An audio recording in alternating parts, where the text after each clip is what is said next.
একটু ছড়ি বা মুখি যেটা সিদ্ধ করে নিচ্ছি, এটা ভর্তা বানাবো আজকে। এই ভর্তাটা অনেক একটা মানে ফেমাস একটা জিনিস। এই ভর্তাটা খেলে মানে কি আর বলবো, ভাত খাওয়ার জন্য অন্য কিছু আর লাগে না। ছড়ি ভর্তা এই আছে, নিয়ে নিচ্ছি পেঁয়াজ, তারপরে ধনেপাতা, শুকনো মরিচ চেলে নিয়েছি, লবণ, এগুলো হচ্ছে একসাথে এখন করে নিব।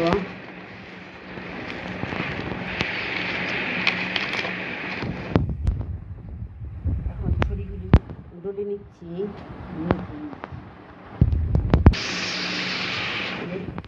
ছড়িগুলি সব মেখে নিচ্ছি।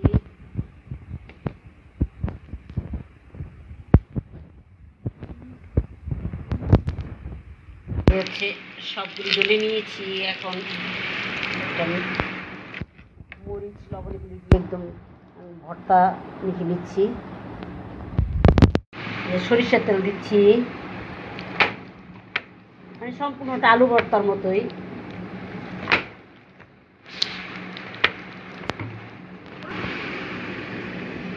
এই যে ভর্তাটা, ছড়ি ভর্তাটা করে নিয়েছি। আসুন রেসিপিটা দেখে নিই। ছড়ি ভর্তাটা